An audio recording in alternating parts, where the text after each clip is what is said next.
তুমি মনে রেখো, যেদিন থেকে তোমায় সত্যি বলতে শুরু করব, ঠিক সেদিন থেকেই তোমার ধ্বংস শুরু হবে। কারণ যে মানুষটা নিঃস্বার্থভাবে তোমার জন্য প্রার্থনা করত, নিজের সব সুখ বিসর্জন দিয়ে তোমার হাসিটুকু আগলে রাখতো, সেই মানুষটা যখন আর তোমার জন্য এক ফোঁটা চোখের জলও ফেলবে না, তখন বুঝবে তুমি কি হারিয়েছো।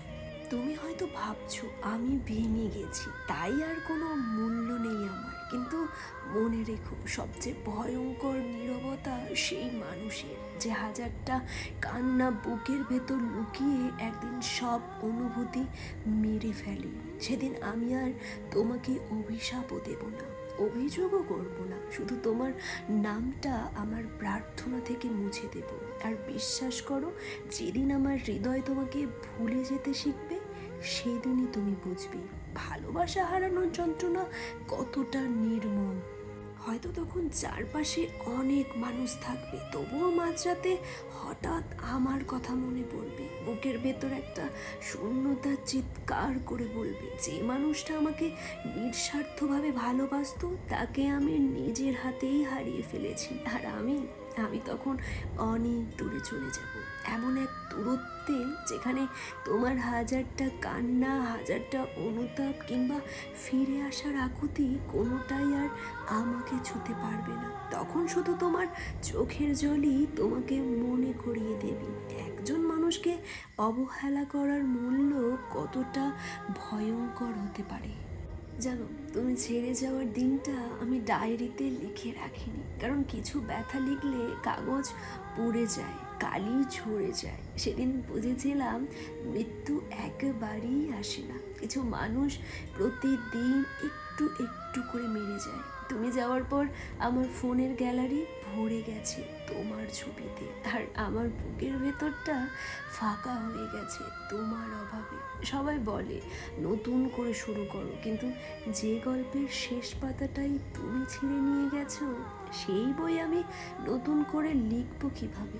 রাতের বেলা ছাদে দাঁড়িয়ে আকাশের তারাগুলো গুনি, একটা তারা তুমি, বাকিগুলো আমার অপূর্ণ ইচ্ছা। তুমি বলেছিলে আমরা চিরকাল একসাথে থাকবো। চিরকালটা কত ছোট হয় সেদিন বুঝেছিলাম, যেদিন তুমি একটা বিকেলেই সব চিরকাল শেষ করে দিলে। এখন আমি আর কাউকে থেকে যাও বলি না, কারণ থেকে যাওয়ার ইচ্ছা থাকলে মানুষকে বলতে হয় না, সে নিজেই থেকে যায়। কি আজব ভালোবাসা ছিল আমাদের। শুরুর গল্পটা ছিল একদম অন্যরকম, কোনো প্রপোজ ছিল না, আই লাভ ইউ বলেও সম্পর্কের শুরু হয়নি। তবুও কখন যে প্রতিদিনের কথা, যত্ন, অভিমান, অপেক্ষা আর অজান্তেই জমে ওঠা মায়া আমাদের দুজনকে এক অদৃশ্য সম্পর্কে বেঁধে ফেলেছিল, সেটা আমরা নিজেরাও বুঝতে পারিনি। আমরা সম্পর্কের কোনো নাম দিইনি, কিন্তু অনুভূতিগুলো ছিল একদম সত্যি। একে অপরের হাসিতে হাসতাম, কষ্টে কাঁদতাম, ভবিষ্যতের কত স্বপ্নও দেখেছিলাম।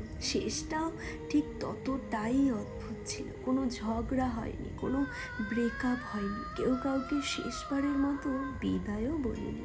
শুধু এক সময় কথা কমে গেল, গুরুত্ব হারিয়ে গেল, দূরত্ব বাড়তে বাড়তে একদিন এমন জায়গায় পৌঁছলাম যেখানে আমরা দুজনেই অপরিচিত হয়ে গেলাম। কি আজব ভালোবাসা ছিল আমাদের। শুরুটা হয়েছিল কোনো প্রপোজ ছাড়াই, আর শেষটা হয়ে গেল ব্রেকআপ ছাড়াই। তবুও কিছু মানুষ আর কিছু স্মৃতি আজীবন হৃদয়ের এক কোণে নীরবে বেঁচে থাকে। সব সম্পর্কের শেষ বিশ্বাসঘাতকতায় হয় না, কিছু সম্পর্ক শেষ হয়ে যায় যখন একজনের কাছে ভালোবাসার চেয়ে প্রয়োজনটাই বড় হয়ে ওঠে। তখন হাজারো স্মৃতি, অসংখ্য প্রতিশ্রুতি আর রাতভর অপেক্ষাগুলো মুহূর্তেই মূল্যহীন হয়ে যায়। যে মানুষটা একদিন হাতটা শক্ত করে ধরে বলেছিল আমি সব সময় তোমার পাশে থাকবো, সেই মানুষটাই একদিন কোনো দ্বিধা ছাড়াই হাত ছেড়ে চলে যায়। আর যে থেকে যায় সে প্রতিদিন নিজের ভাঙা হৃদয় নিয়ে হাসি মুখে বেঁচে থাকার অভিনয় করে। সবাই বলে সময় নাকি সব ক্ষত সারিয়ে দেয়, কিন্তু কিছু ক্ষত সময়ও মুছে দিতে পারে। বরং সময় শুধু মানুষকে নীরব হতে শিখিয়ে দেয়।